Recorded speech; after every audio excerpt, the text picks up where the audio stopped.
Hey, everybody, welcome. DMC, this is my June Prescription Bourbon live stream. So it's a week late. Apologize on that. I've been doing these for the past almost year, second Saturday of every month. This is the third Saturday in June. So last weekend I couldn't make it happen. But I had people make it. Let's see who's here before you start getting anything. I got hopefully got a guest coming on a little later to try some samples with me. But in the meantime, I'll try a few samples before it gets here. I see Dave Longsing's first one to chat. Dave, welcome. Top Dog right there with him. Hey, John, how you doing?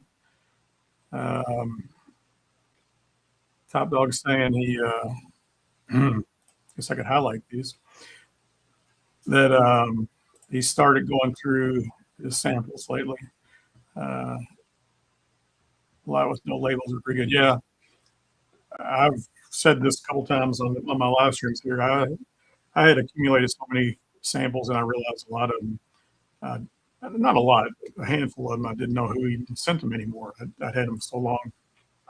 So I definitely have been documenting samples very much better, keeping them separated, keeping them labeled, who sent what. So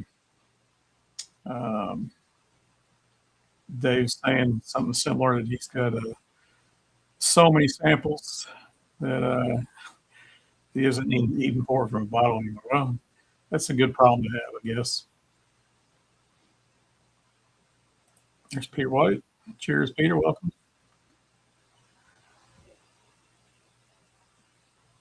And Top Dog saying he's going to stick with his samples by the fire tonight.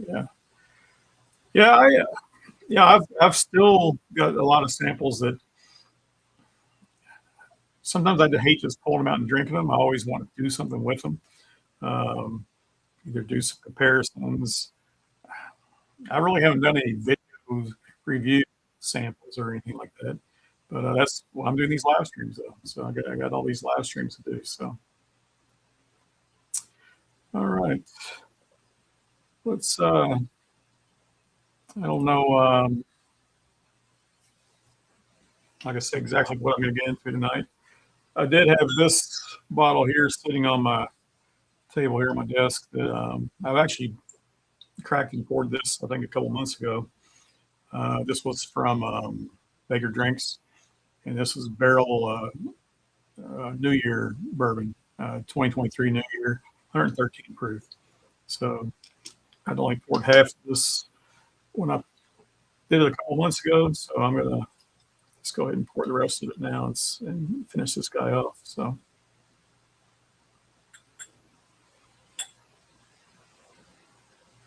I think last month, and it not last month, it might have been the month before, but I think last month I really was talking about barrel quite a bit. There's Richie Z showing up. Hey, Richie, good to see you. Welcome. And yeah, so got quite a few barrels. The BARELL barrel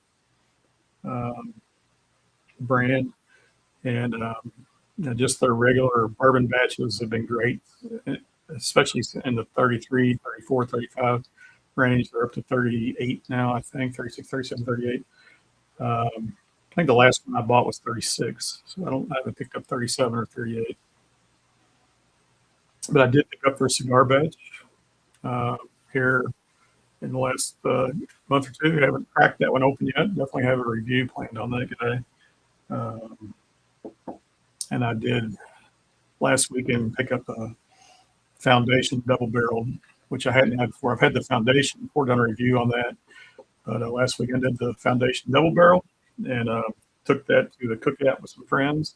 We cracked, drank quite a bit of it, and it was very tasty. So.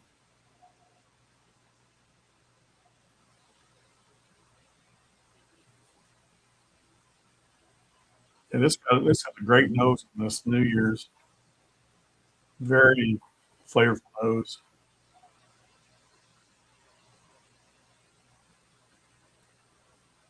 Picking up a couple different things. Picking up some some brown sugar and smoke on it. So I don't know what blend. I didn't have this bottle. Like I said, it was a sample. I didn't really pull up the stats on anything. So I don't know what went into this blend. A lot of times barrel has Kentucky, Indiana, Tennessee in it, maybe some other stuff. I think they've been putting some Maryland in there here recently. So yeah, it's nice. Give it a sip. Cheers.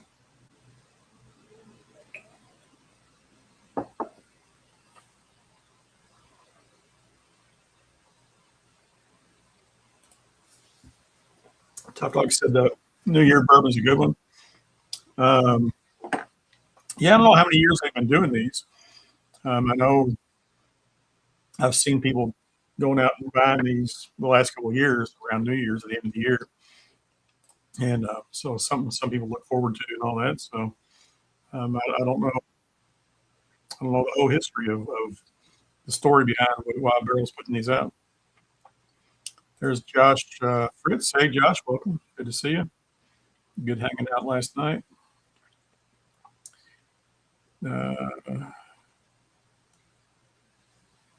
Dave Volkelsang was commenting on the batches. You like barrel batch 38 more than batch 37. All right. Yeah, so I like 33, 34, and 35 a lot. Um, I think 36 was not as good as those. Um, didn't get 37. The 38 is the one just came out with. It has the American flag on it, stuff. I think, right, like the 250-year celebration that everybody's been doing. So I think that's the one that's the 38.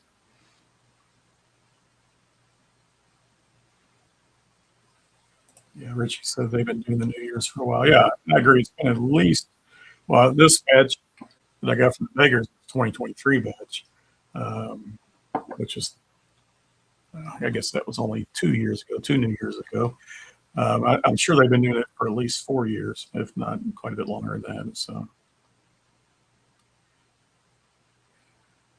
Eric Gunderson. Oh, I've already clicked on that. And so Eric showed up. Hey, Eric, cheers. Good seeing you. Good hanging out with you last night also. And yeah.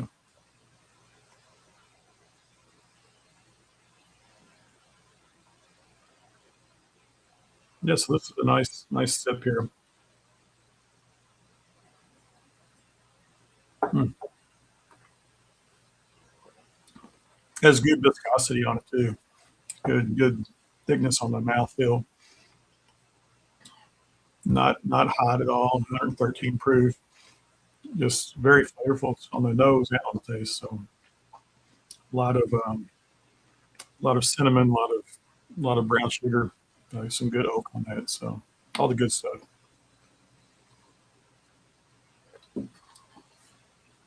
Here's Ben showing up. Or Ben, hey, welcome. How you doing?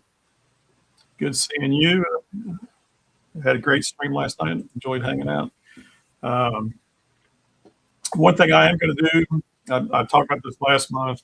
Um, throw this out here this month too. So I am going to open this up at the end here and let people come on stream and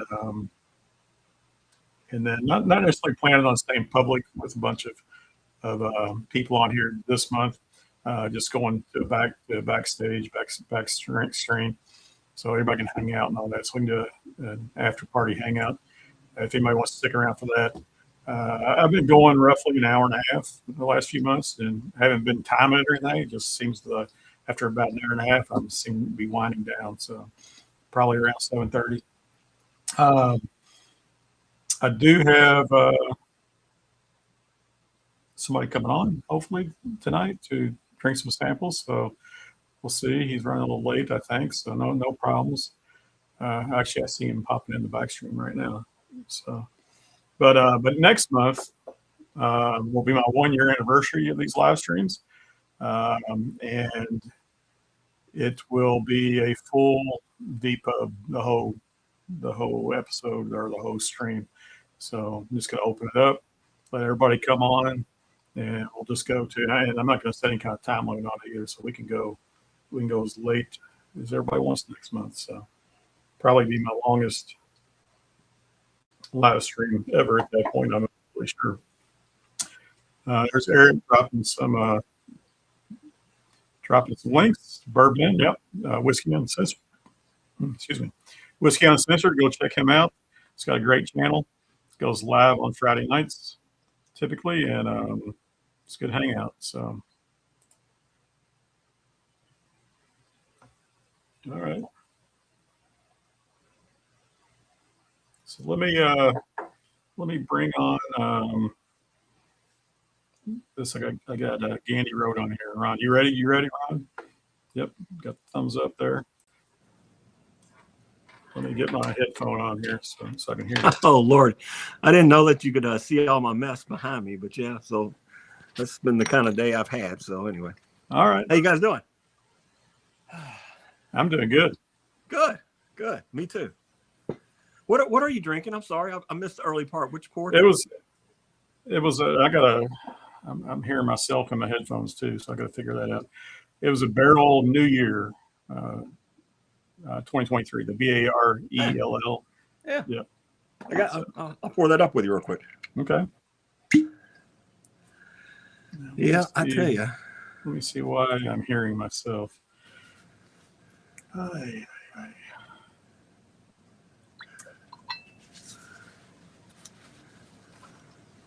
not sure. Must be something I did to you or something, I guess. No, this hasn't happened before. So I've had a couple people on, and because it's pretty nice. And man, this is annoying hearing myself, but it is nice when I don't have anybody on. I don't even have to have a speaker on or anything. I'm just talking, and not listening to anything. But as soon as I get somebody on, I got all of a sudden. David. What's that? I've been annoying people all my life, so. All right.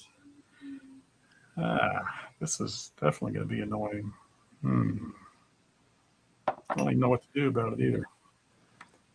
Guess I can turn it down, but then I'll be turning you down too, though. So, all right, we'll fight through it.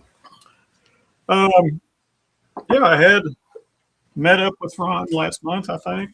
I don't know when it was, and he dropped off a box of samples for me. So I think nice looking box here. So I think he even said this was a Dave Vogel selling special box, maybe. So that's exactly right. Yeah, you get one from Dave. It's a lot better than you get one from Gandy. I can promise you that. Right. Well, I got a bunch of stuff in here, but I also have sitting on my table here. I've got this bottle here that, as we were leaving the place last year, the guy poured us this Luca Mariano. Yeah. And I don't remember which one it was. Was it a Scotch finished, or do you remember? Or I think that I really don't, be honest with you. I think it was the one that might be Scotch finished, but I mean it's he had two of them, and I'm not sure. Might have even been a Scotch blend, right? Not necessarily finished, but it was a. I don't remember. I was trying to smell it, and I don't smell Scotch on it, so I wasn't sure. No, he said something about. I had the pour, and I don't remember getting any type of Scotch vibe on it, kind of thing. So I don't know. Got this also from that. So, but that's part of the signature, the Luca Mariano signature. And, of course, they're bankrupt now. They went out of business. But I really like that signature. I got, let me see. I got a bottle here that's not open. This is the regular one. Okay. And but this is what the other one looked like. It just had a different label. It had like a bluish gray label on it or something like that. So. Well, he was saying something about the black. Is that the thing on the neck that's black, or was it? No, I think he was talking about the label itself. Okay. The normal ones are white, and the other ones are a darker color. I don't know if it's black exactly, but I think it's a darker color. Right. But I actually like that. That's a really good starter pour. I think it's like 113 proof, something like that. And little proofy for a start, but it doesn't taste 113. The New Year's, No, the signature. the signature. Okay. So here's the New Year's 113 proof also. That's why I didn't know if you were talking about that or not. Yeah, that's good. I like all the New Year stuff. I mean, I usually I'm a discount kind of guy, so I usually find it on discount somewhere before I buy it, which is like maybe sad. I don't know, but I never go to the glass case. I always go to the markdown buggy. Okay. All right. Well, let's see what you got here. I know you got some 4 gates in here. Yeah. I'm gonna avoid those at the moment. I don't know if I gave you anything low proof is what the problem is. I don't know if I gave you anything. I mean, like the new riffs are around 115. Yeah. Which, you already started with 113. So, I mean, we can always go there. I love new riff. Yeah. Have you had the new Silver Groves yet? I have not. No, you gave me the 2026 Silver Grove. Yeah. Bourbon and rye. Yep. You want to start there? Sure. All right. Which one you want to start with? I like the bourbon better than the rye, and we don't have to drink all these. I mean, clear to God, we're not going to drink all 12. Bourbon. All right, let's do bourbon.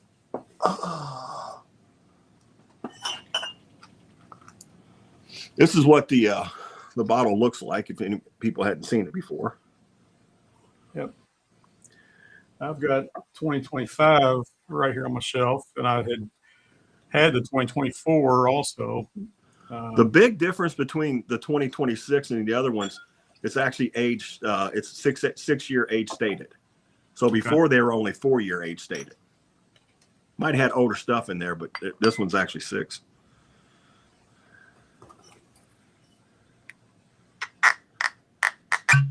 I know Vogel's saying he loves this bottle. Right. Whenever he comes down, he buys 2 or 3 of them. Yeah, I was gonna pick up a couple next time I was up that way. When are you coming back? I will be up there right after the 4th of July. So a couple of times in July. So, and then final for anybody else, I'm doing a project at the CVG Covington Airport there in Northern Kentucky, and we've got a tie-in that's going live August 3rd, and we've got to do some pre-tie-in stuff in July, a couple weeks in July. They're only letting us do tie-in work on Monday nights. I mean, which, Tuesdays is like the slowest day at the airport. So in case anything goes wrong, it's the worst day to affect anything. So we're going to be doing some stuff on, let me look at the calendar. I'll be up there July 6th and July 13th and probably July 20th. And then back on August 3rd for the actual startup. So nice.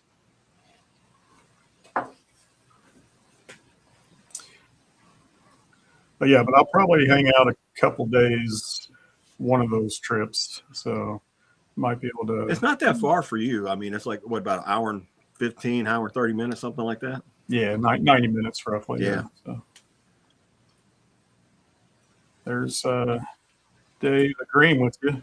He thinks the Silver Grove 26 is fantastic. So I'm always biased on New Riff is kind of like my home team, right? So, I'm always a little biased to New Riff. Yeah, they're pretty. Well, there's a lot of them that are home teams for me, I guess. But I consider them pretty homey. Yeah. And there's Ernie Brubaker. I saw him scroll by there. Hey, Ernie, welcome. Good to see you. Yep. And I did some early reviews of some New Riff stuff, and haven't done a lot of reviews on them lately. I guess I did one maybe on the Silver Grove or something last year. But over the years, though, I definitely had some hit or miss stuff with them. So yeah, I think and a lot of people are like that. What's that? A lot of people, I get the same thing from a lot of people. It's like, sometimes they really love it, and sometimes it's like a little too youthy or a little too green or whatever, form or whatever, or a little more savory and not as sweet. But I think the best thing about New Riff is every single barrel truly is different, man. It's like, you get a lot of different notes with their distillate. So yeah, and their prices are pretty decent too. Yeah, this is a $60 bottle, right? At For the a distillery. 6-year cask strength. Yeah. Yeah. I think most of the cask strengths I've had, I've been good with, but I had bought a couple of like bottle and bonds over the last year, and those were the ones that didn't excite me or anything. So Yeah. You can get their single barrels now for less than $50 for the 4-year stuff, and the 6-year single barrels I think are like 55, $60, kind of thing. But again, it's usually decent pour. yeah. I don't know who does their, and actually they might tell you that most of their single barrels, they put tasting notes on there. So somebody's going through and giving tasting notes. And I never get what they do though. I never get the tasting I was gonna notes. say the same Man. thing. Yeah. Damn, I wish I could turn this audio off. You want me to jump off? Ben, if you're still around, have you had this problem with Streamlabs before, where you're hearing yourself? Because on my audio, I just have the headphones. Let me turn on and off echo cancellation. No, that did not do it.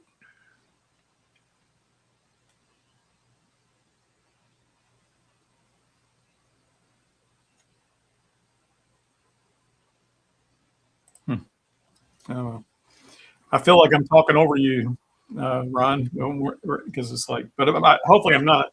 But I'm hearing myself talk, and it's definitely confusing in my ears. So don't worry. I'm usually pretty loud and vocal when it I always try to tell myself, it's better to listen than talk sometimes. That was when we got on those back streams and everything like that. It's like I'm one of the people that I'm sure everybody's saying, would you please shut up at the end of it? All right. New Year 10-year, that's the high note, right? That's the yeah. So, I didn't have that bottle.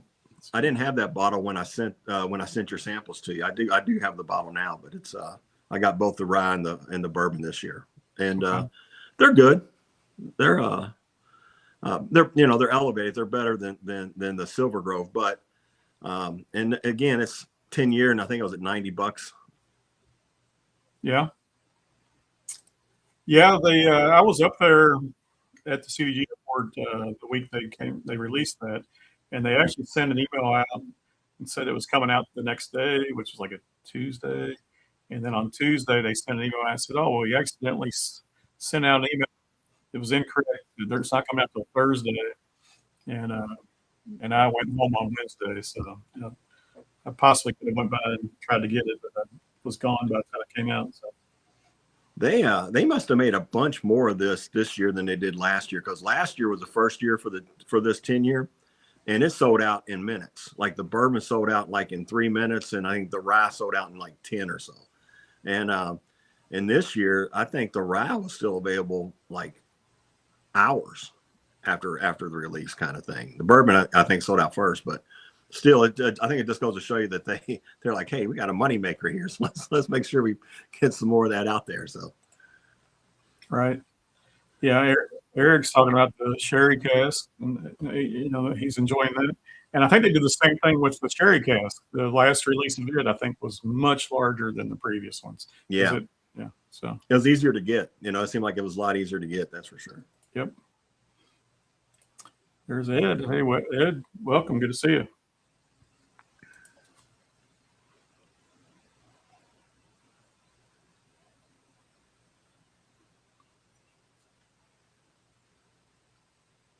Okay, so Eric's saying he's not a big fan of their bourbons, but really enjoy their ryes. Okay. I was the same way when I first started drinking New Riff. I really liked their ryes better, but in the last year or so, it seems like for me the bourbons have started to hit my palate a little bit more than the ryes. And I don't know. I think because early on the ryes were a little bit more citrus, a little bit more, fruity kind of thing. And I kind of like that. But now it seems like the ryes are getting into a little bit more of the mint, older sweet mint, but it's still a little bit of mint to me. So, Okay. Yeah, the Silver Girl bourbon. This is nice. It's very flavorful. Mhm. It's not real hot. It's flavor lingers for a while too. It's not super long finish, but it's a big flavor. So it goes all the way through your palate. The flavor carries all the way through the palate, which is kind of nice. A lot of times you get a $60 bottle and you might get a good flavor at the beginning or in the mid or in the very end, but it's not all the way through the drink. I think this one actually does carry it through the drink, but like you said, it doesn't. The finish is good, but it's not. That's the difference between this and the 10-year. The 10 years finish is much better. okay.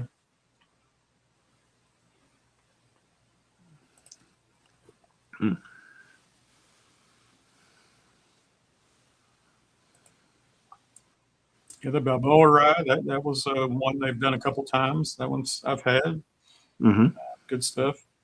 The malted rye, I've got a bottle of that. That one's pretty good stuff too. Yeah, this I usually have more.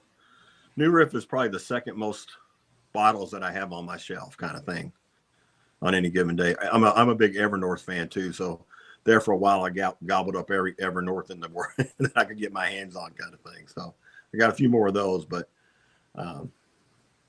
New Riff is kind of like my hometown favorite. All right. And there's Sugar Kitty calling me Beaver Road. Cheers, Sugar Kitty. I tell you, it's nice to see the response in the chat. It's like when you get on, I don't do streams very often, Sure. but it's always very nice to see the response you get or whatever. It's always cool. So he calls you Beaver Road, huh? Yeah, because of Vogel saying. Yeah. They've spreading lies, and he said I was a big Justin Bieber fan. He said he came over and spent the night one time. He came down and spent the night one time, and then he went on to meet somebody else down. He met Matt Whiskey Wisdom, and first thing out of his mouth when he got out of the car was, "You won't believe what Katie loves to listen to," or something like that. And it was all lies. It was all made up. And Mac was streaming at the time, so it went across the air, and so now everybody thought the same thing, and so I've instantly turned into a Bieber fan. Local sample. That's a nickname for Dave. And Top Dog saying most bottles he has on shelf are Russell's single barrels and Green River single barrels.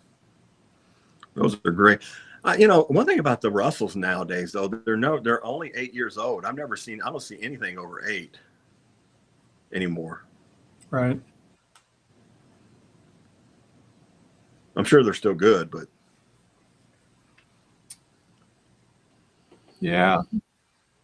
Well, I think maybe I'm wrong on this, but I think it's the Russells. They actually say on their website that it's a blend of like 8, 9, and 12-year-old. So it is going to have an 8-year age statement on it, right?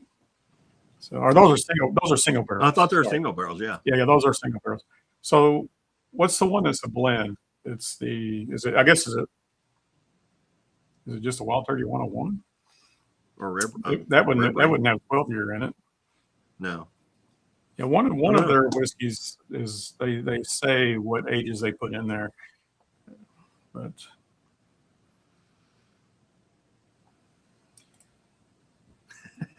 Top Dog, you're absolutely right. Never let the truth get in the way of a good story. Yeah. There you go. I would have thought Top Dog would have had the most on his shelf would have been Jack Daniels or something like that. So, what about you? What's the most? What's the brand that you have the most in your collection? That's a really good question. Probably Evan Williams. So, with all the ECBPs and stuff, and Okay. and other just all other Heaven Hill in general. I mean, I got a lot of Heaven Hill. So Nice.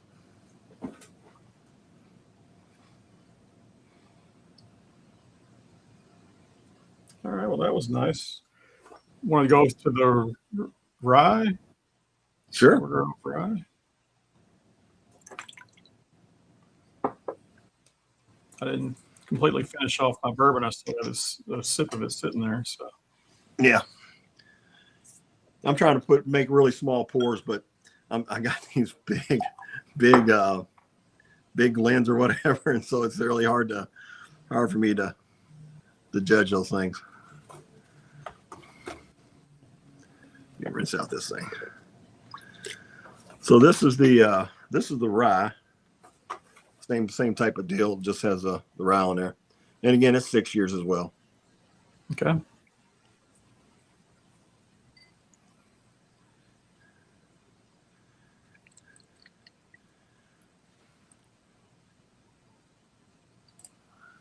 Peter White's saying that he would think that some version of MGP dominates his collection. So You know, I probably have more MGP than anything. It's hard to keep track of what, you know, MGP. We're going to actually try one tonight. That is, what is it? It's called, if you want, that is. It's the Heart. Have you had that one before? no. Okay, this is MGP. Actually, has my favorite mash bill from them. It's 51 corn, 45 wheat, and Okay. 4 malted barley. So you got to sample that too. We'll hit that up here in a little bit. That's in here, you're saying? Yeah, it's in there. Okay. Oh, I think I saw it a second ago. Didn't realize what it was.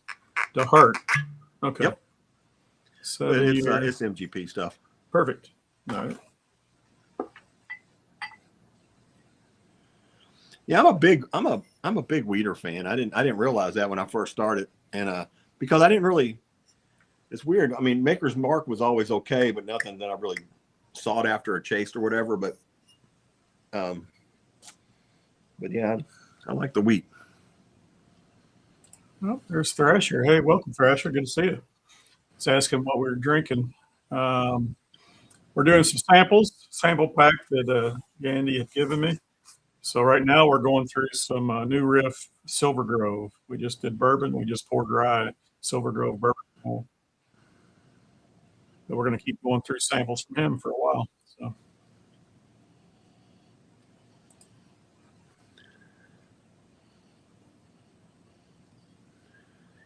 All right. I think I saw somewhere back there that Top Dog was saying that his wife's got all the JD, so it rivals his Green River and Russell's. All right. Josh Fritz says she has good taste. Yep. Yeah, I'm a way bigger fan of the Jack Daniel's single barrel proof rye than the whiskey. I think the rye is amazing. It's really good. It's amazing. If you ever get a chance to get the Heroes edition, those are sold on the. Have you got those? Have you had? I don't own any bottles, but I got a sample pack sent to me from Mark Northwest Bourbon, like 6 different ones. So yeah. Oh man, they are that's been one of my favorite. I guess last year they did the bourbon, and the year before that they did the rye, and I really liked the rye a little bit better. But the bourbon actually, when I first tried it, it wasn't terrible, but it just wasn't. I thought, man, I was kind of disappointed, but then I let it open up a little bit, and it really opened up nice. So okay, yeah, all the ones I got were ryes. They were all Hero ryes. So yeah, man, they're so good. So Cherokee saying doesn't know if he has enough bottles of anything to dominate. At the moment, most bottles are American, actually Corbin Cash. Oh wow, that's interesting. Yeah.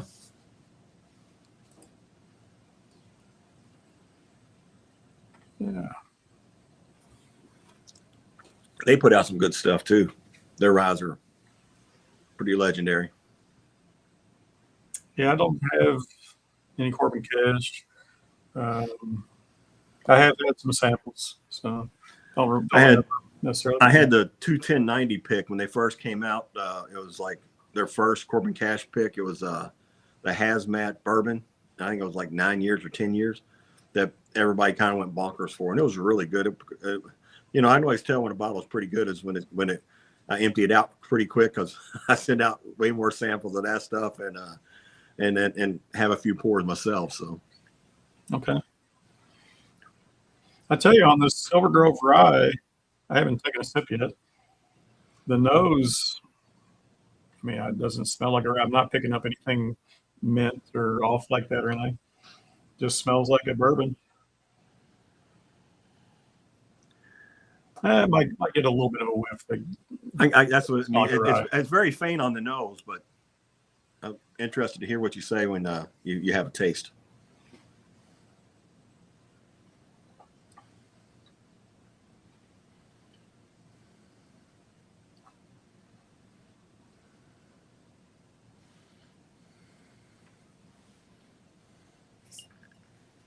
Yeah, it's good. It's definitely more drying than the bourbon. It's a little drying on the. But do you get any mint on that, on the back end of it a little bit? Well, let me give it a second. See if I get it on the back end.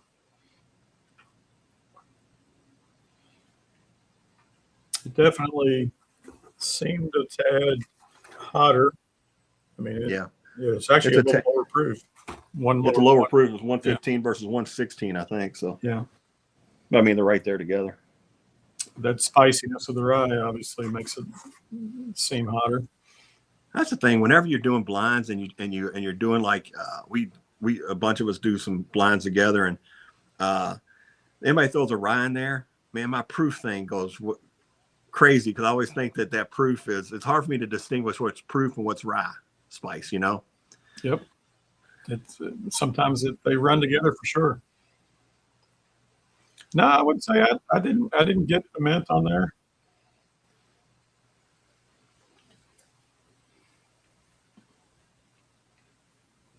But it's hit or miss for me. So yeah.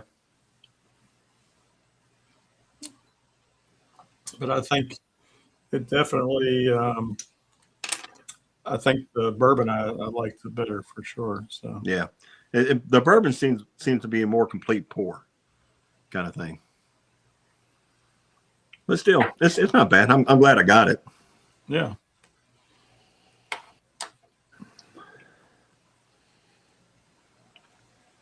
You know, when I did go up there last year to New Riff and picked up the 2025 Silver Groves, I went ahead and picked up their American whiskey, or their American single malt. Single malt. And that. Oh, I don't like that at all. Funky. It's funky. Yeah.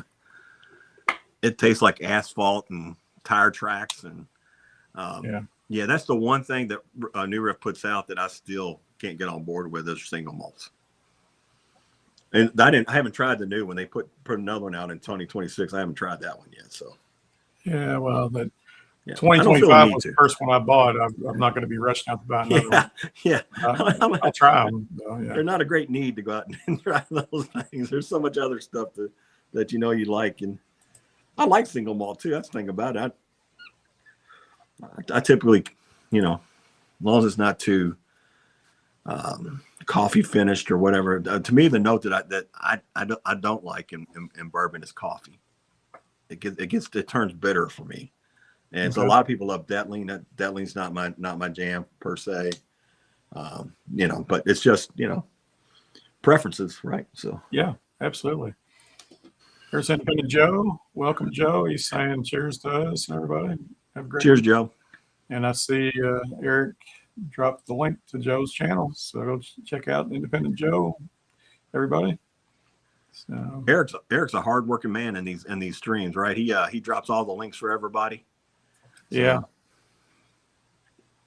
Yeah, it's hard for me to drop links from my phone. Yeah. And I rarely am sitting in front of my computer watching videos. I'm usually when I'm watching them on my phone or on the TV, even downstairs. and dropping links just isn't easy from there. So some people, I guess, have it figured out. Yes. Yeah. Maybe My make a, thumbs don't maybe work make a that well. text file that has them all pre, and you just copy paste and all that. And yeah, so When I first started watching Whiskey Tube, Richie Z was the one that, always amazed me because he would always be dropping everybody's links in every chat and everything like that. And Eric does the same thing. There's always a few really good wrenches out there. I'm a bad wrench. I don't work. I'm like that expensive wrench that just sits over there and doesn't do anything. right. So some people are really good at being a wrench, and myself, I'm not. Yeah. Well, the promoting people is one big thing, but it used to be important to have the wrenches to get rid of people that got on there and spammed stuff now, but that seems to have really gone away. I don't know if YouTube's Yeah. weeding that out or what's happened, but you don't see it much anymore. Occasionally, but very rarely. Yeah. So Eric's saying his biggest disappointment from New Riff is their single malt. Tastes like grass living. I would agree. The biggest disappointment is their single malt for me also. So, Yep. Me too. and I did not try it before I bought it, and was sad. Yeah. That's the best part about living right down to, I'm about 20 minutes or so away from there, but I usually get to try stuff before I get to, buy it, unless it's like a really hot release, like the 10-year. Of course, I just went and bought it, but all the other stuff, I usually go up to the bar and try it out first. Yeah. There's Josh saying, "While I Run" has a wonderful 10-year. Yeah, there's plenty of great American single malts. Mm-hmm. Just New Riff's not there yet. So yeah, I love Cedar Ridge and their quintessentials and all their finishes and stuff like that. Those things are great. Jesse J3T, welcome. Yeah, good to see you.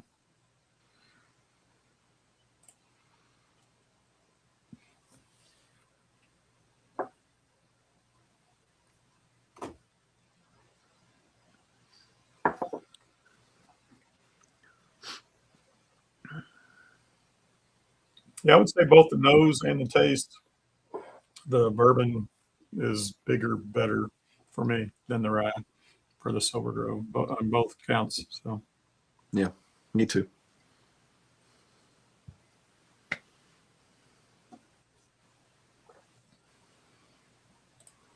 yeah, there's Thrasher. Yeah, a couple years ago it was a necessity, and I don't know what's changed.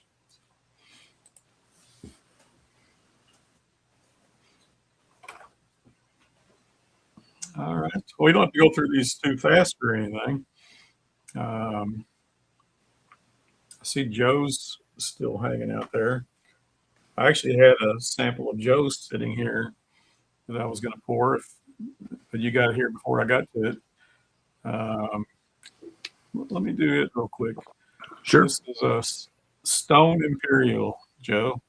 So from Stone Brewery, I guess they aged this in some Imperial Stout casks. So this is cask strength also, 127 proof.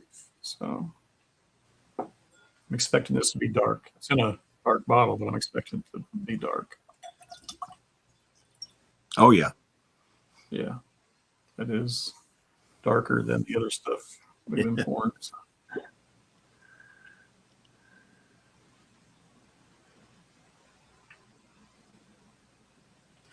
All right.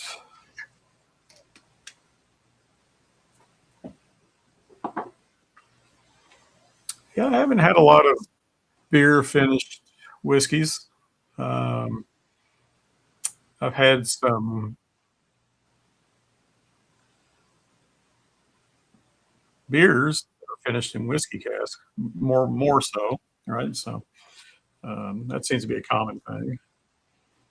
But whiskey's finished in beer casks, not so much. Oh wow, the nose is. oddly fruity. That's what I picked up on the initial whiff. So this is supposed to be chocolatey and dark and all that. That's what I nice. would have It's thought right imperial off the bat. stout, Yeah.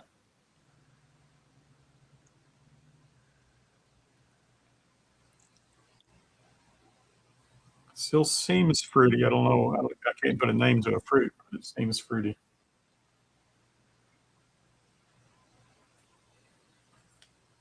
Get a sip. Good. Joe is still here. I see him in the chat. So I'm just poured a sample of yours, Joe. I hope you're listening, but it's the Imperial Stout, the Stone Imperial that you'd sent me. So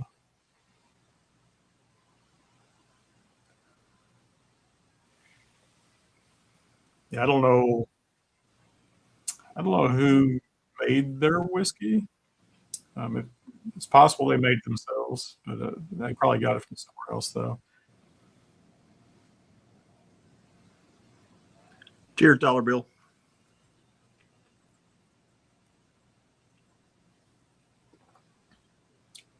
There's Dollar Bill. Yep. Cheers. Cheers. Yeah, good to see you.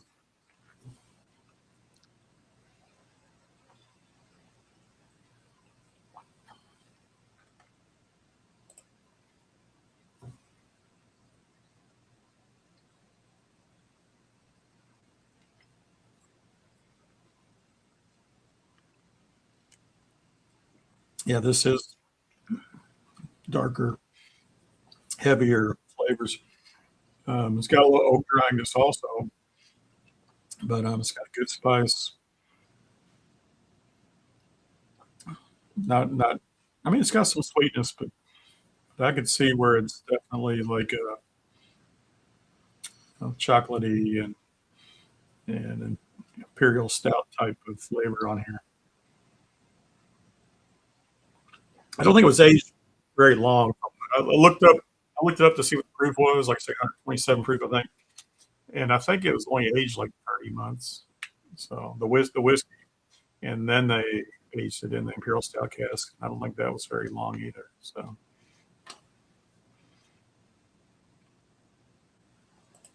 there's Joe saying they didn't make it.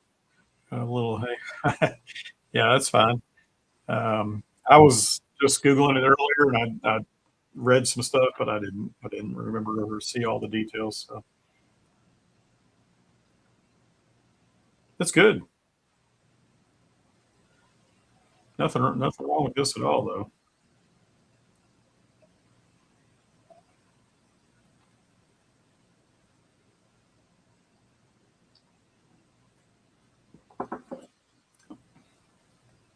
I was a little worried it was going to be too dark and stuff to be drinking so early in a flight or a blind. Kind of like some of these ones you gave me. You gave me one called Pecan Pie. Oh, you don't want that one. Yeah, you don't want to drink that one. And that's a dessert kind of thing at the very end. That's what you told me. Yeah, you said. Yeah, it last or whatever. Yeah, that's one that it could wreck your palate. Kind of, it's so sweet and so everything else. It's not. Yeah, but it's worth a try. It's one of those things that it's kind of worth the try just to see how close they get to that stuff. But I don't go to it very often. I just I sample a lot of it out, for people that hadn't had a chance to try it or whatever. Right. Well, what made you buy a bottle of it? I was down at the at their distillery. Okay. Cox Creek. They I was down there with the channel Bourbon and Balls, Charlie. Yeah. And he was picking up his old Rick pick. Okay. And I gave you a sample. Did you get a chance to try that one yet? The old No. Rick? Good. No. We'll try that. That's probably my favorite pour out of all the ones I sent you. Okay. And but they do good times as well. And so the one thing about that place is they'll let you just go back in the back, and they probably have 30 or 40 barrels back there that you can just try. You just thieve it out of there, and they give you a Glen, and you go back there and give a little taste here or there, and it just after you had a few tastes, the novelty of it, I think, is what got me to buy the bottle. But It's definitely different. Yeah. Okay. Well, where do you want to go next? Do you want to go to the heart? Yeah, we can do that one. We'll do that one, and then I guess I definitely want to get to the Old Rick, because that'll be our favorite. So Yeah, you tell it is. me how many you want to go in. American light whiskey. Yeah, it's double oaked. Okay. Whereas the heart, like you were saying earlier, it's weeded. Yeah, bourbon. this one. Yeah, this is a MGP. It's weeded, 7-year. I just like the mash bill. Actually, the person I got, a friend of mine gave me this bottle. Her name's Sandy Jones. Okay. And Sandy's got a great palate, and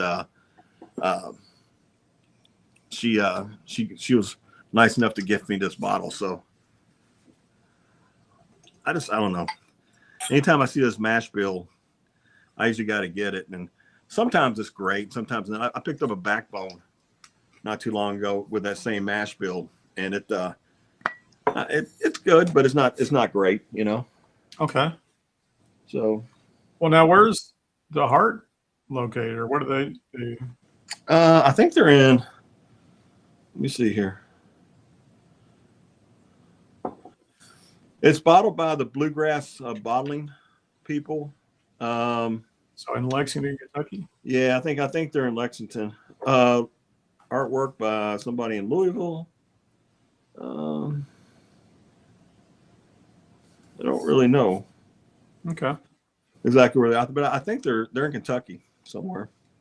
You think they're not distilling, or maybe No, they are? They're not distilling. They're just sourcing. Sourcing. Okay. As far as I know, they're just sourcing.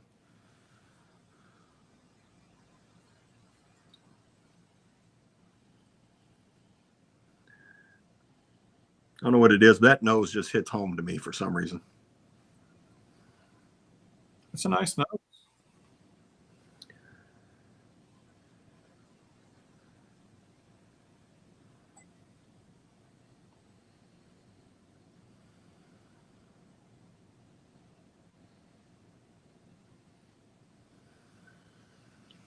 Yeah. So no rye, 48% wheat, 51% corn. Yeah, 51 corn, 45 wheat, and 4 malted barley. All right. Nice. Cheers. Cheers, buddy.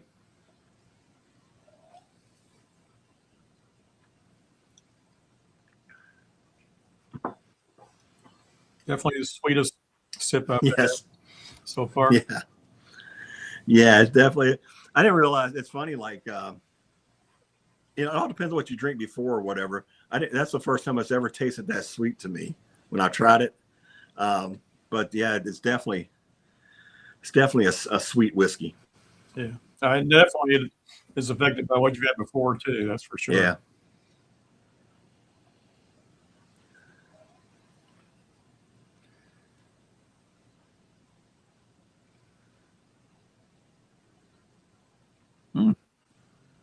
That's nice.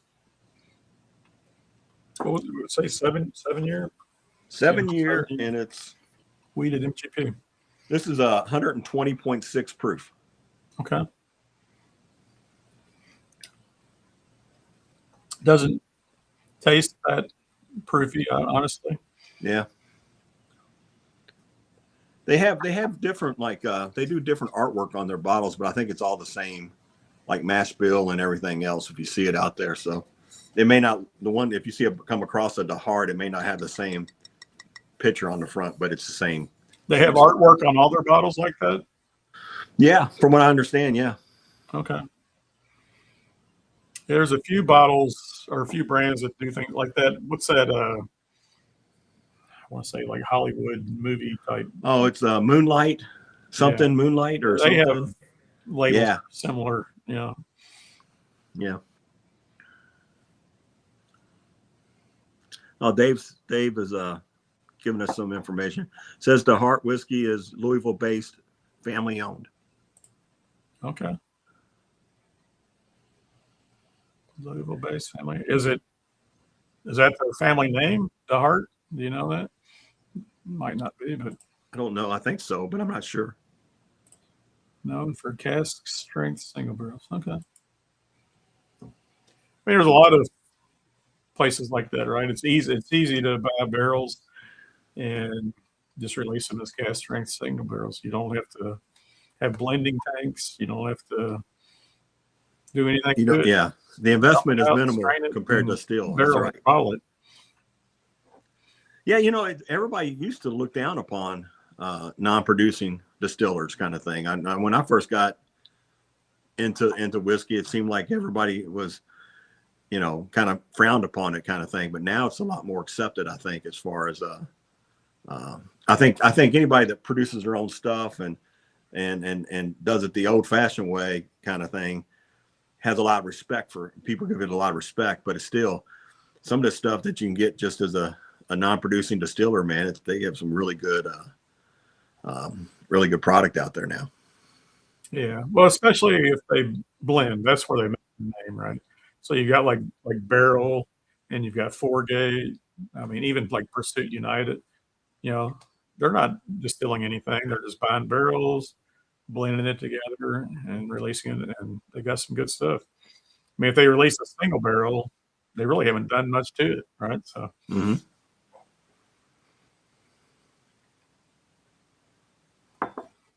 All right, yeah, it is Mike and Dan DeHart. Okay.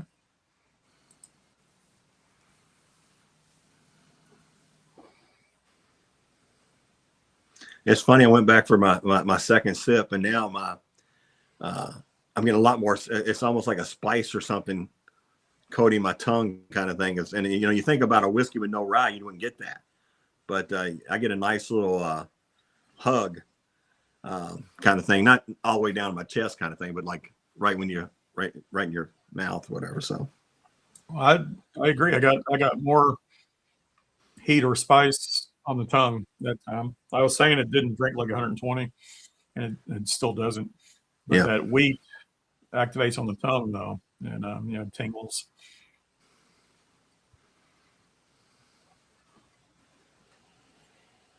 That was one thing I always remembered about Maker's Mark from some of my initial distillery tours and all that. They always talked about how that wheat activates on the edges of the tongue. And every time I drink Maker's Mark, I notice that. You know, so. Really? Yeah. I've never heard that before, but it's interesting.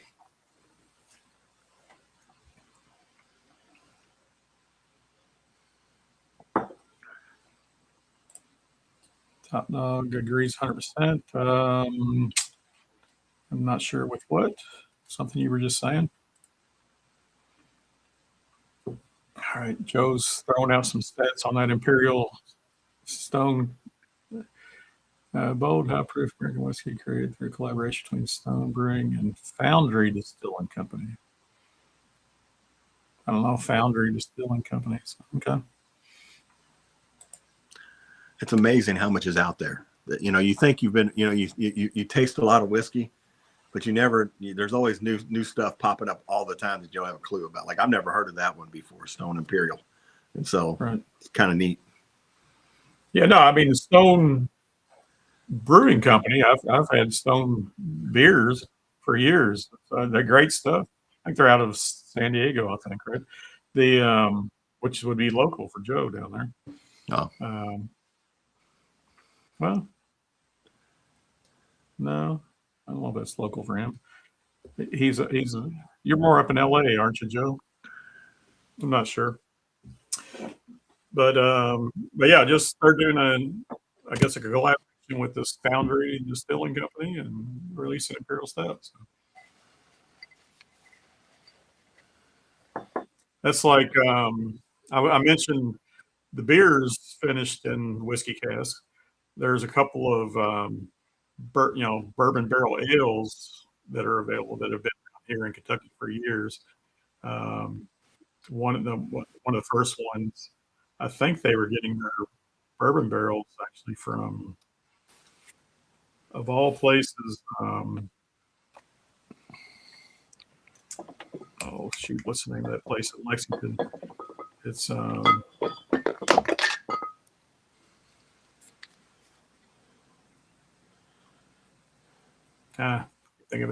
It's a creek, something creek, I think. But yeah, not a great place for whiskey as far as a lot of people are concerned. But they were getting their barrels and aging their beer in it. Just some good stuff. So.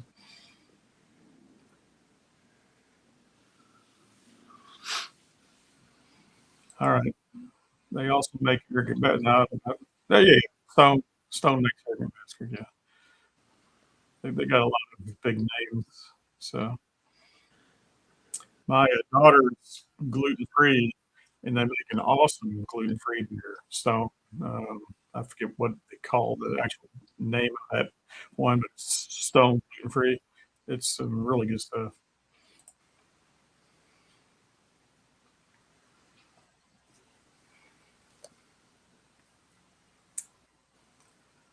Yeah, it's gonna drive me crazy. What was the name? This is the second time in the last couple months that I can't remember the name of this distillery in Lexington. The bluegrass? No, you'll laugh when you hear it, probably.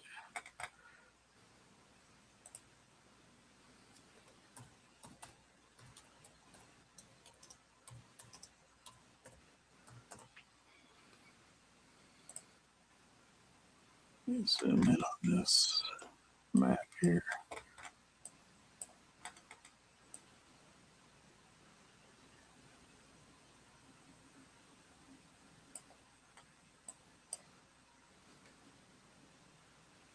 No, this map's not helping.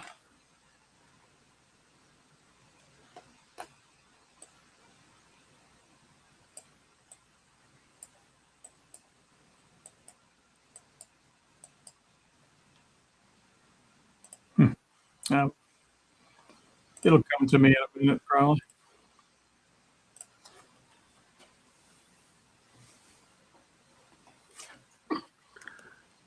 You're talking about the whiskey and the beer. The only one that I think I have is this Origins Dragon Milk. Okay. And Charlie from Bourbon and Balls, he doesn't like anything to do with Origin Dragon's Milk, so he traded me for this one, and I haven't even opened this one up yet. Because again, I always think of it's going to be really dark and chocolatey and everything else, and now it makes me want to open this one up more because you said that the one that you had some fruit to it and things. So. On the nose, yeah. Let me pick that up and smell it again.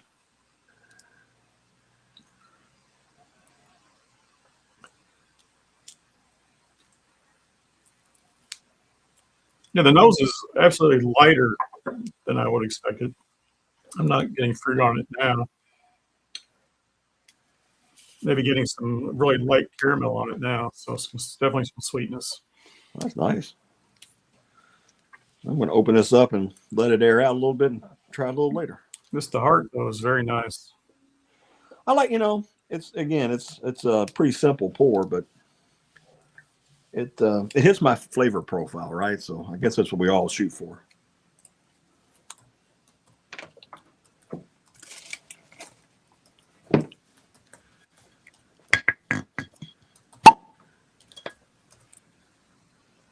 Nice pop. Town Branch is the place I was trying to think of. So I've never had anything from Town Branch. Never. Yeah, but they do the bourbon. You're right. The beer bourbon is called Kentucky something. Yeah, Kentucky Bourbon Barrel Ale. Yeah. So they actually are a distillery and a brewery. So I guess they actually make that. So they use their own barrels to age the ale in. But yeah, it's interesting. I did a tour there years ago, like 10 years ago or so, back when there weren't nearly as many distilleries on the Kentucky Bourbon Trail as there are now. It was a neat tour and all, but yeah, their bourbon has not been that great. I mean, they have more of a American single malt presence than a bourbon presence, I think. So their founder was Irish, actually, so he's from Ireland. So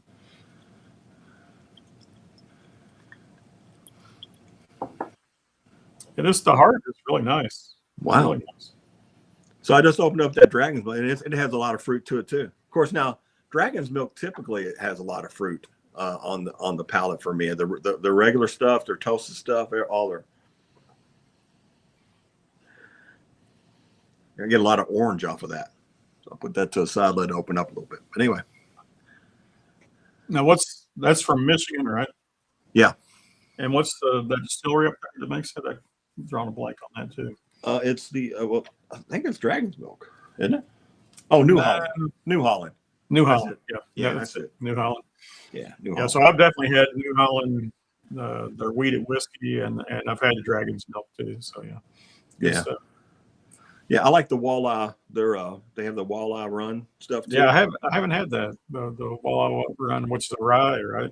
Yeah, I got it was a pick from, I think it was from Hello Again Whiskey Friends. I think is the one that picked it. I think, if I'm thinking that right. But I got a pick from somebody. It's pretty good. Sure, could you say one of those local microbreweries with a ton of heavy hill barrels they're using aging? Yeah, I can see that. Josh Fritz saying he had a store pick from Town Branch.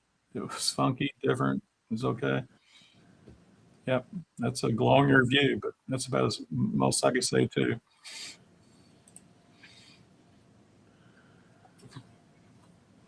But yeah, I had high hopes for Town Branch years ago, but they've dropped off my radar. So hopefully it'll get older and it gets a little bit better, right? I mean, sometimes these people have to put stuff out before it's really time, to try to help pay some of the bills, kind of thing.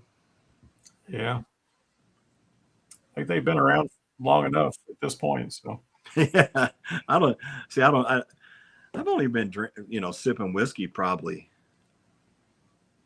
4 years, 3 to 4 years. Yeah. So I'm really new to all this stuff. So I mean, yeah. Well, and the founder of Town Branch that I mentioned I think he's passed away. So I don't know what's happened to the place. So yeah.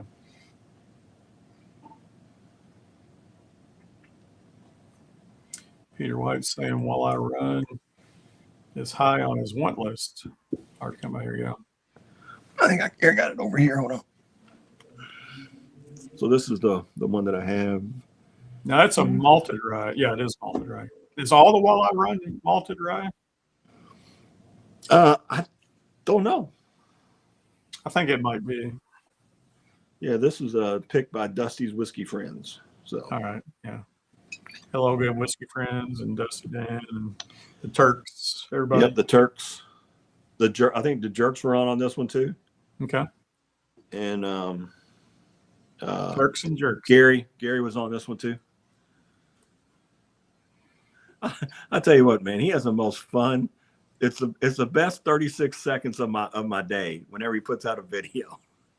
It makes me laugh every time. It's usually like 36 to 40 seconds long. Yeah, and they're funny. He did the same thing last night on Bourbon's live stream. Bourbon was having a bunch of video problems and stuff and all that. But Gary popped on and said, "Does it look good? Is it working on that?" It's like, okay. And then they signed off. It's like, yeah, he's funny, man.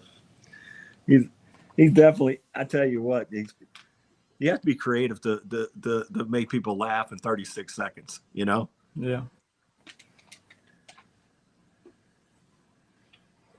Yeah, I'd be curious.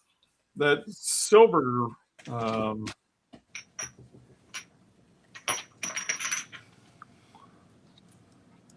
yeah, got it right here.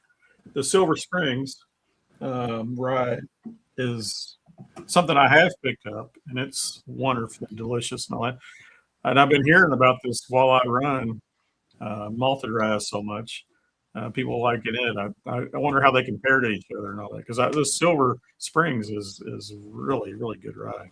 Well, for me, again, this one's malted, so maybe this is different than some other stuff. But you definitely get a malt to, I think, this rye versus, and the Silver Springs. If you put it in a blind, I couldn't tell you. I'd rarely be able to get get it to be a rye, to be honest with you. It's such a, and I've had quite a few different ones too, and all of them have been really good for me. I mean, again, and I'm the bargain guy, so $42 is for a cask strength is really right up my alley. Well, I got 2 bottles of the Silver Springs last year. Talking about bargain, they actually had a Black Friday sale, and I got them for like $32 each. So I got 2 of them for $32. So I would have bought more if I could have got different batches of it or something, but I didn't want to buy a bunch of the same batch. So. Yeah, usually they only have 1 or 2 different batches there at a time, kind of thing. But again, in Party Source is the only place I ever see it. I don't know. I guess that's where I got it. Yeah. So. Yeah, that's the only place I've ever seen it. So, except for people doing pics of it, kind of thing. So yeah, I haven't seen it anywhere else here in Kentucky, but I know it's available. People talk about getting it other places. It's down in Tennessee and stuff. And I know Vogelsang picked it up before anybody was talking about it. He picked up a bottle of it in what's that place in Indiana? Batesville, Indiana. They had a store pick there, and so the funny thing about that is so he sends me a sample. Of course, I get a lot of samples from Dave. He sends me a sample of it, and out of a box of Dave's samples, that's probably not the first one I'm going to reach for, right? Because he's sending you a stag, he's sending you this, that, and the other, and all kinds of good stuff. So so I didn't really realize that I had it. And so anyway, I went to Party Source, and the guy at the Party Source said, "Hey, you got to try this stuff. It's really good." And I was like, "Okay." And so I tried. I liked it. Bought a bottle. And one of the other channels was coming down to Party Source. I think it was Cast 529. And I said, "Hey, if you go to Party Source, pick up this bottle. It's really good. It's cheap." And so it's funny. So people thought that I was kind of like the person that spread all the But David gave me a sample of it like months ago, kind of thing. So anyway, I stole his glory. No, it's good stuff. Yeah. So malted rye. The only malted rye I would have would be the New Riff. The New Riff. Yeah. 8-year malted rye that I have. So I wonder, is that similar to the Walleye Run, or? I haven't had the 8-year New Riff. Okay. Because that's a pick, right? No, it was I thought theirs is usually 6-year.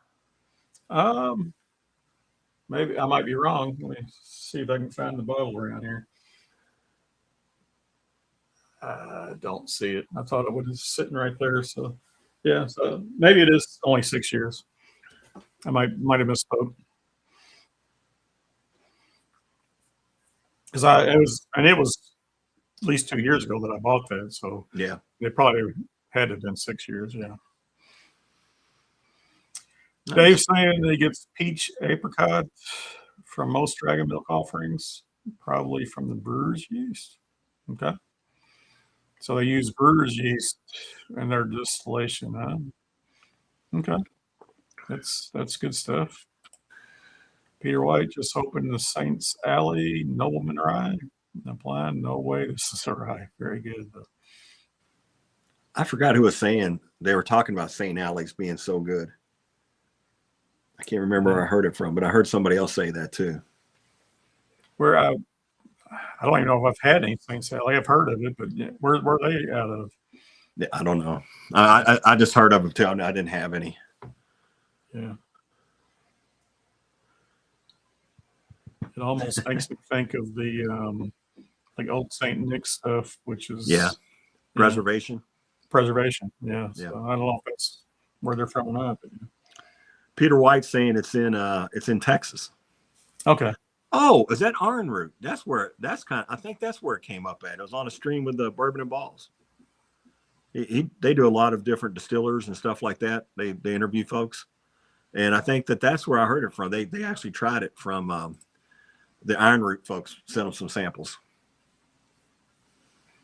Marty, man, welcome. Cheers. Yeah, sample on. So we gotta send some more samples out. All those guys need to send some more samples out. Yeah. I was working on some samples to send out to the bakers, and I haven't sent them anything in a while. So it's always a lot of fun when you hadn't sent somebody something in a while, and so you got so much to choose from. But you always buy so many bottles. It's like, and I'm trying to like, okay, let's keep it to 12. Let's keep it to 12. And I'm like, oh, wait a minute, I forgot about this one. I like this one better than that one. I want. Well, and Troy was one of those guys that he would just go buy anything and everything, right? So maybe he's not doing that anymore. So maybe he's not. Samples would be much appreciated, right? So yeah. Well, a lot of course, they're way out in the West, and so a lot of stuff that easy for me to get, they can't get, but vice versa, they get some stuff out there that it's hard for me to get. So yeah. They're dropping Marty's link, Whiskey Knows. Everybody go check out his channel. Does reviews and live streams. A lot of good stuff. Some blind competitions and interviews and all kinds of stuff. So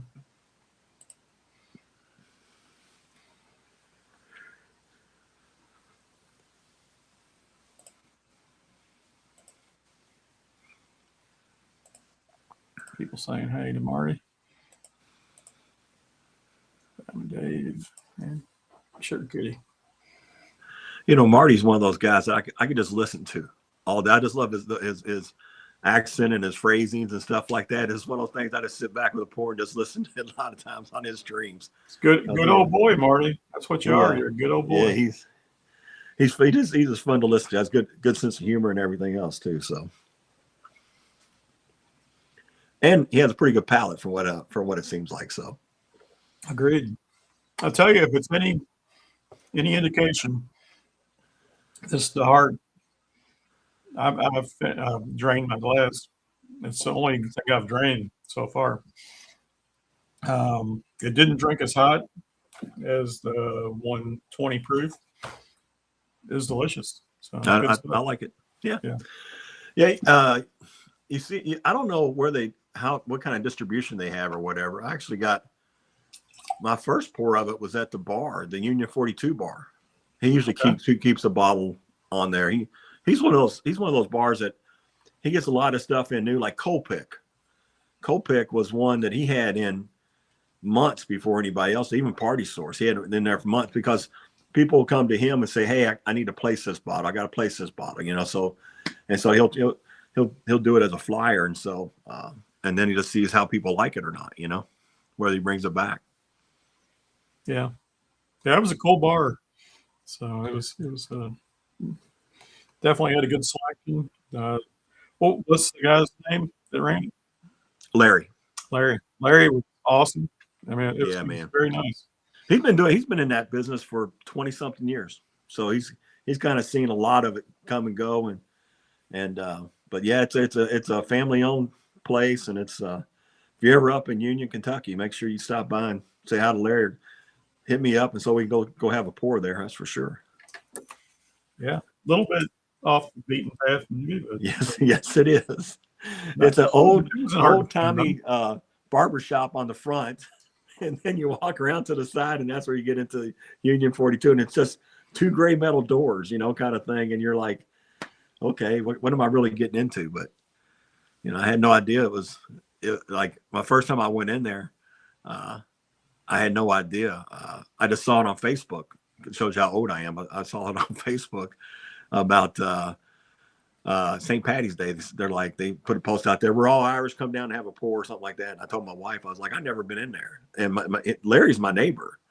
And I knew he had a whiskey bar. I just thought it was over in Cincinnati somewhere. And so anyway, I went down there and I had 3 pours of different Irishes that night and had to get my wife to pick me up because at that time I wasn't drinking. So 3 pours did me in. Put you under the table. Yeah. That's right. Hey, Mike, welcome. West Virginia Bourbon Guy. Ever go check out his channel also? He's been doing some live streams and such. So good stuff. He'll be on tonight. Okay. Yeah. Oh, yeah, it's Saturday nights. Yep. Yeah. Dave's saying John O's has the Heart 7-year bourbon, about 6 different bottles with different artwork on each label. Okay.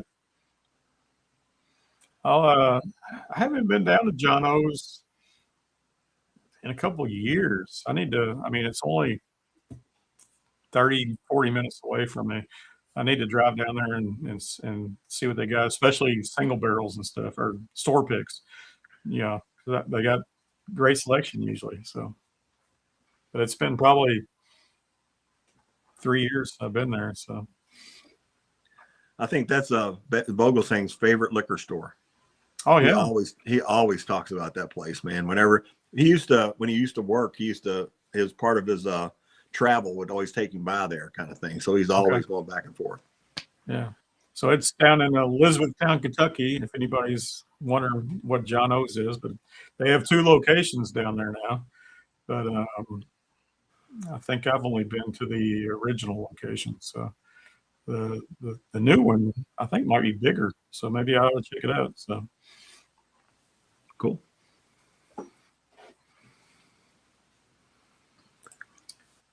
Mike's saying need to wake up first. Yeah, it was a late night last night. It was a whew.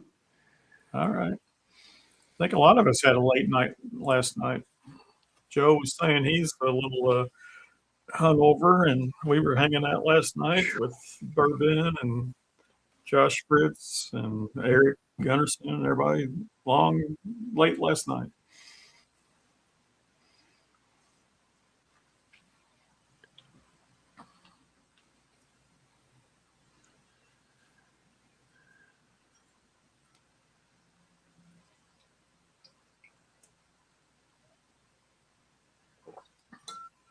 Oh wow. Just happened to look over at my other screen over here where I got YouTube playing, and it's like way behind. Kind of messes you up. So I mean, it was literally like 10 minutes ago or something. Like what? When I pulled the Silver Grove bottle out. All right, what's next? You said this Old Rick.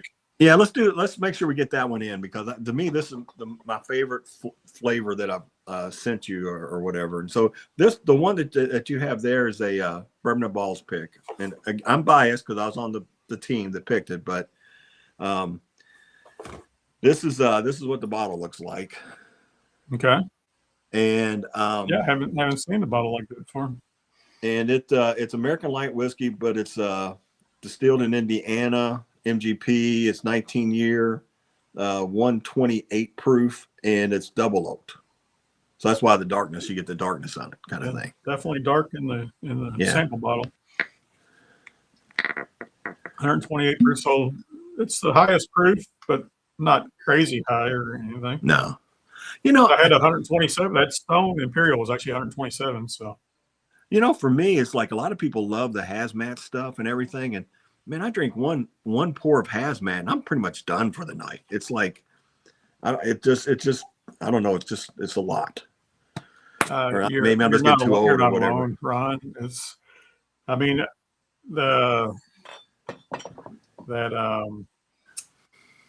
what's that one that everybody always had, the shit. I can see it, but I can't read it. But I remember Eric Thompson always talked about it being time travel whiskey, right? You would drink a sample of it and you basically pass out and it's time travel.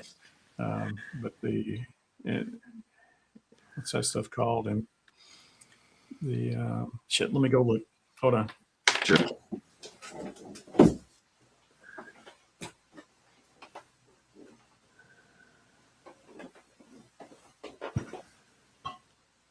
Yeah, it was an early morning this morning when I got woken up this morning. Obtain. There you go. I think the Obtainium. Yep, Dave Vogelsang got it before I got it. He got it. Yeah. Obtainium. Yeah. So there was a pick that, like, the shelf turds. I remember. I heard about that. Brain candy or something like that. Did and all that, and they like sprinkles on it. It was dipped in wax with sprinkles on it, and Eric always called that time travel whiskey. So, but it was. I tell you, I miss that channel. They were so much fun.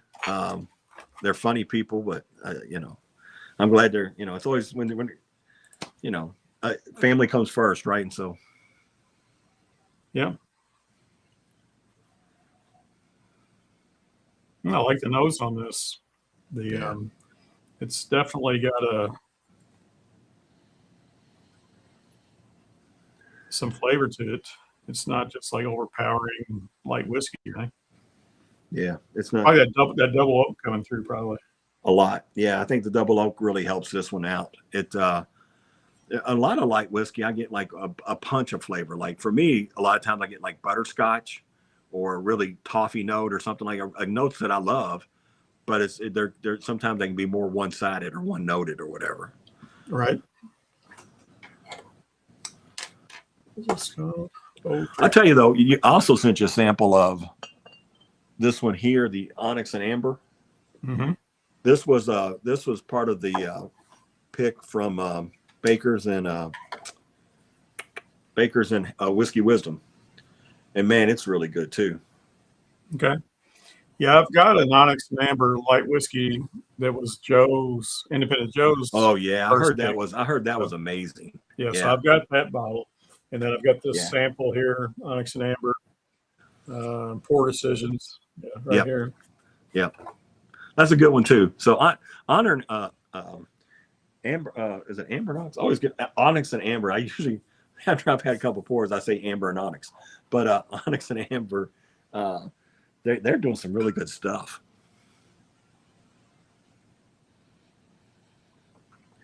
All right, nice. This you might have been before you came on tonight, Ron. Before you got down here, I was telling people, and I talked about this last month, but I mentioned it again on the stream. Tonight I'm going to open up the people, let people get on and open up the back room and go to an after party kind of deal tonight. Cool. And then next month I'm going to do a full on VPub, just the whole stream. Everybody's invited. Just everybody get on and just chat and talk and whatever, and go as long as we want. So, but my live streams have been averaging about an hour and a half, which we're coming up on that right now. So, as we're finishing up this old rig, I'll probably drop the link here in a minute and let people start streaming in, and we'll end this here in the next 5-10 minutes and Sounds go good. backstage. So, yeah, let me give this a sip though. It's a nice nose. Cheers.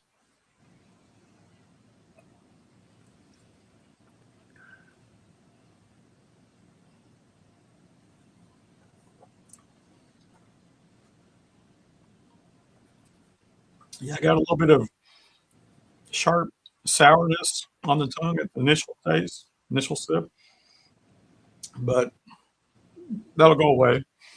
Let this settle in. I'll take another sip. So definitely the flavor that's lingering is nicer than that. It's a nice oak flavor.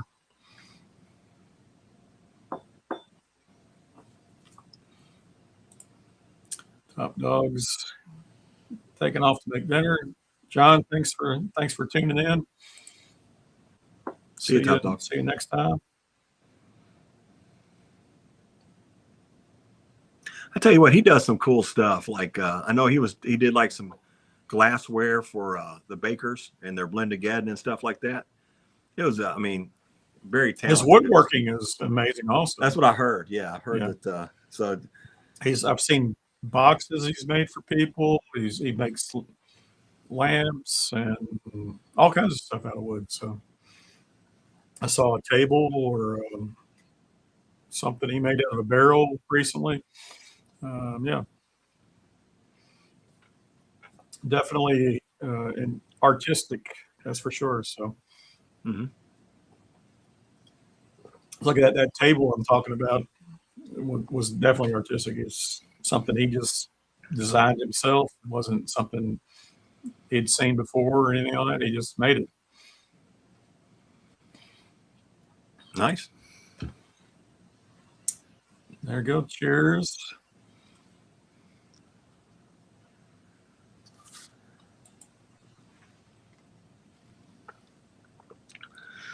For me, the best thing about this pour here is the finish. It lasts a long time. The flavors last a long time on your tongue. And let me give it another sip. But with my first sip, I agree with you. The best thing about it was the finish. So, and I like all the flavors. I like all the flavors. Nice. Yeah. So.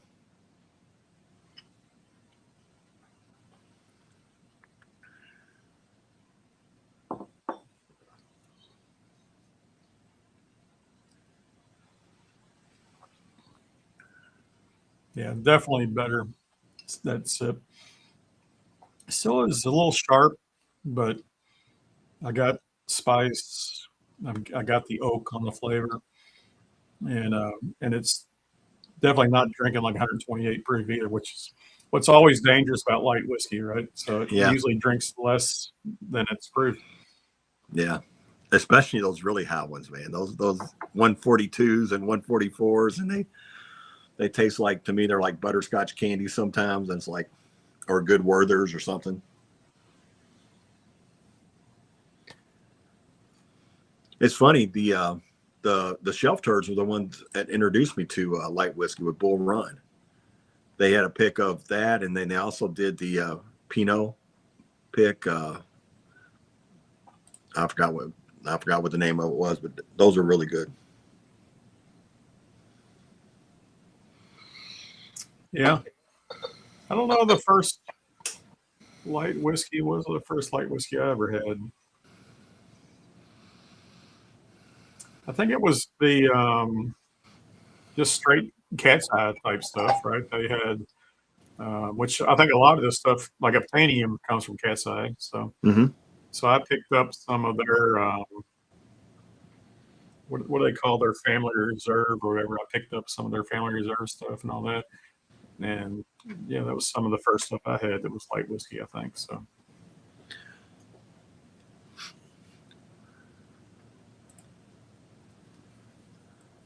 Yeah, this is a stupid question, but one I don't know. I was trying to think of it offhand. Is there a difference between light whiskey and American whiskey? Absolutely. Yeah. So light whiskey, it's just like bourbon, has all these caveats. It has to be 51% corn. It has to go into new charred oak barrels. It can't go into those barrels at more than 125 proof. Well, light whiskey doesn't have all those caveats. It can go into the barrel at a much higher proof, up to 160 or 180 proof. It can't be pure grain, but it can go up at a higher proof, and it might not have to be new. Doesn't have to be new charred oak barrels either. It could be used barrels, could be uncharred barrels. So, like corn whiskey, has to be uncharred barrels if it's corn whiskey. Bourbon has to be charred barrels. The light whiskey can be whatever.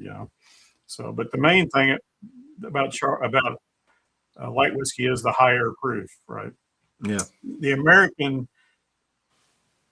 Now, did you say American whiskey or American single? American whiskey. Oh, American whiskey is just anything made. Everything is American whiskey, right? So, the American single malts is just like Scotch. I mean, it has to be like 100% malted barley and made in America and all that. But to be American whiskey, anything could be American whiskey. Yeah. So bourbon and rye and whatever is American whiskey. Now, if they call it American whiskey, it's usually because it doesn't meet the criteria to be bourbon or rye or light whiskey, right? So, like it's got less corn, or they use the wrong barrels or whatever, and then they just call it American whiskey. Like Michter's American whiskey, right? It's their same bourbon whiskey that they distill, but they use used barrels. So it can't be bourbon because bourbon has to be in a new barrel. So Michter's American whiskey, they just use used barrels. So the reason why I asked the question was I picked up this. I was going to show, this is something I've really liked. I just got this one too. Was the Hello Again Whiskey Friends and Baker's, the Pinot, finished Pinot. It's really good, but it's American whiskey, and I was like, wait a minute, that's not light whiskey like we're talking about. So yeah, And then Well, that's what that anything prompted the question. finished throws a wrench into the whole works, because technically, once you finish it, it's lost its characteristics. But and there's no rules or there's no laws about it. But they typically will say bourbon finished in this, or this finished in that. It's definitely a lot of gray area when it comes It's to a gray area, stuff yeah. like that. Yeah. So, but it's really not a bourbon anymore, So, but they'll say it was a bourbon finished in this. So yeah. So yeah. Cheers, Gerald. Gerald Roman jumped on. All right, there we go. See him up there. Yep. Welcome, Gerald. He was saying hi to everybody, including me and everybody else. I also see Isaac's saying Victor's American Pretty is 50 per corn and not 51. Yeah, I think it's more the barrels than the corn percentage, but yeah, it could be both. Yeah.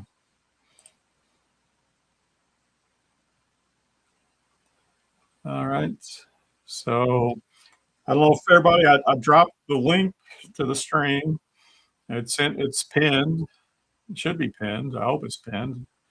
If anybody wants to start streaming into the back room, here momentarily, we're gonna end the stream and do a after party in the back room. So Eric's saying can be bourbon whiskey, but can't be called a straight bourbon whiskey if the barrel is used. Okay. A lot of caveats. Oh, the sour mash.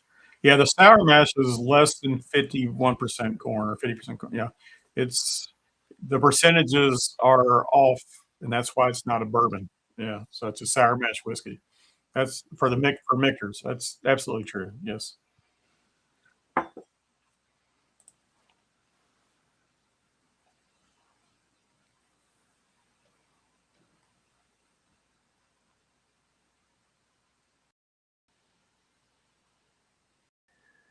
Oh, let's see. Josh Fritz is on here.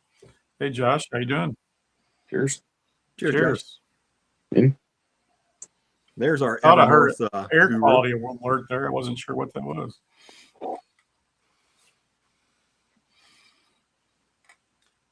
Yeah, I'm not used to bringing people on. This is a trial run for me to bring multiple people on and stuff.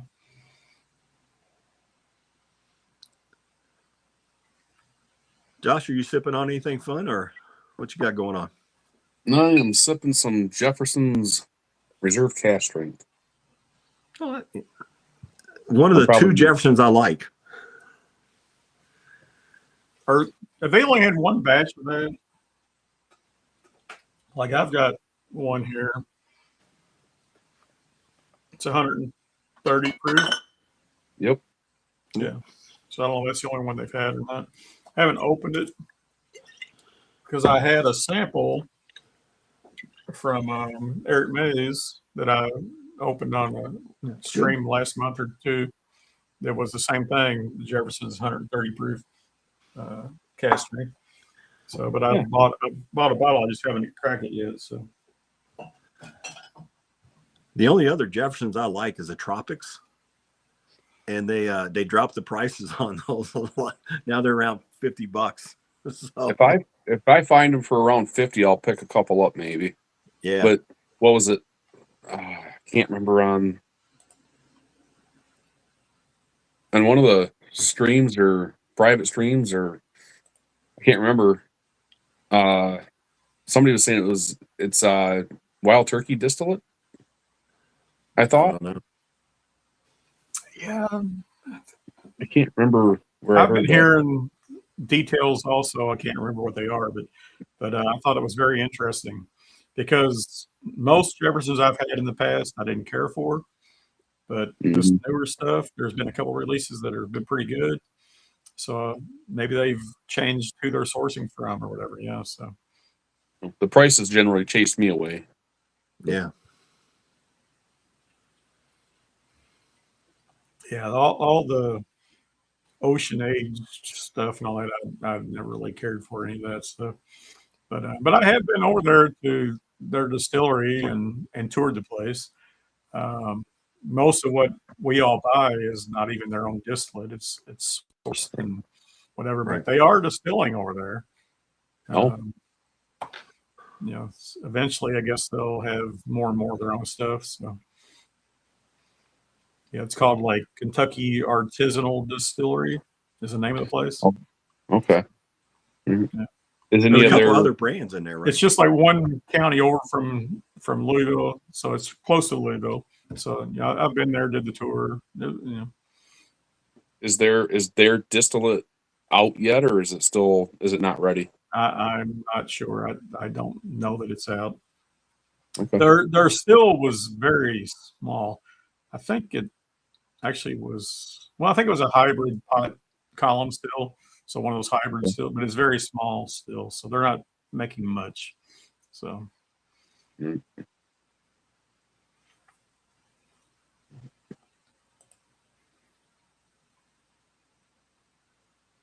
Mm. Yeah, I've been hearing a lot of people talk about now. Is the tropics?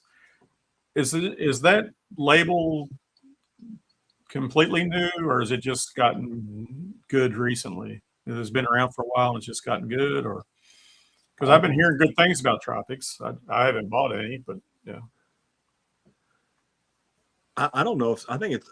I always thought it was like one batch kind of thing that they just had a lot of it, or maybe a few Oh, batches that might they just put out. okay. I don't see it out too often, but like I said, I think Ohio marked their stuff down to like $55, and I got a new bottle at Costco for like 50. So, used to be $100. So Okay. again, it's probably worth the 50. I don't know if it's worth 100, but So when you say that if you see it around $50 as a buy, that's the tropics you're talking about. Because the cast strength was only like $60. I mean, yeah, the cast drink's really good too.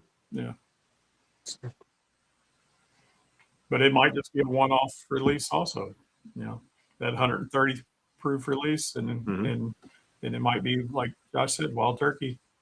And that might be what's in the tropics too. I don't know. So Yeah, that's what I heard anyway. Don't know if it's true or not, but pretty hard to go wrong with wild turkey in any way, I think. right.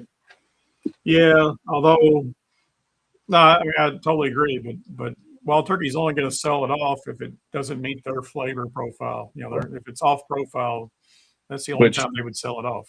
So which that could be very interesting. yeah, So, because it's still made to the same standards, and it's still should theoretically be good stuff, but just different flavors. So yeah,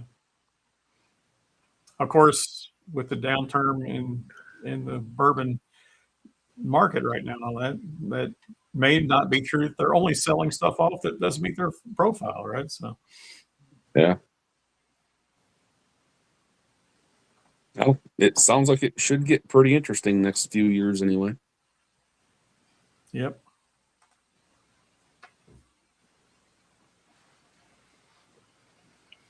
Well, nobody else is jumping on. I'm going to go back and just hit all these samples again. I've got the only thing I finished off was the initial barrel New Year's, and then also the heart. So I still have New Riff Silver Grove Bourbon Rye, this Stone Imperial I got from Joe, and this Old Rick. Let me go back and hit them all again. So.